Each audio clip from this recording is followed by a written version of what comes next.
Hello Internet, trusty Phil Brown here again with another movie recommendation for this week. This week I'm taking a look at a movie that I absolutely loved. It's The Raid 2. That's the sequel to The Raid Redemption, Gareth Evans's big action epic. The first Raid kind of caught audiences by surprise a few years ago. I believe the box quote was something along the lines of 1 minute of setup, 99 minutes of pure action. Normally, that sort of claims an exaggeration. In the case of The Raid, it was dead on.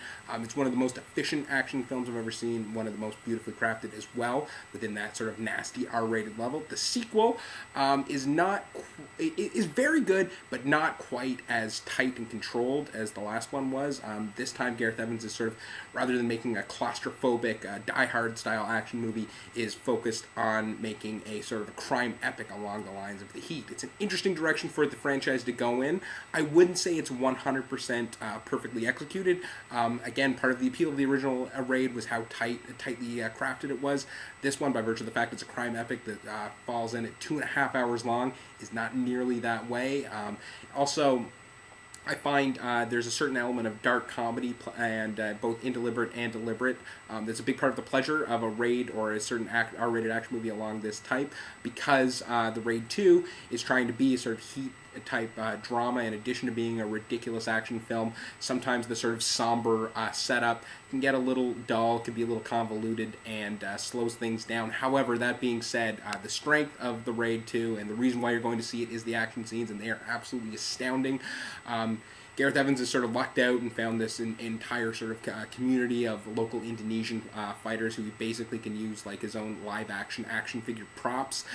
They create some sequences in this movie that are astounding. There's a car chase that's unlike anything I've seen. There are two really hilarious sort of villain side characters called Baseball Boy and Hammer Girl, named after their weapons of choice, that are absolutely hilarious. It's sort of it's made in a country where, the '80s Hong Kong action films by the folks like Jackie Chan, there aren't really any safety concerns like you would get in North America. So some of these things are insanely dangerous. It's all physical-based action, which goes a long way in a CGI era. And it is just one of the most stunning things that you're going to see this year if you are a fan of action films.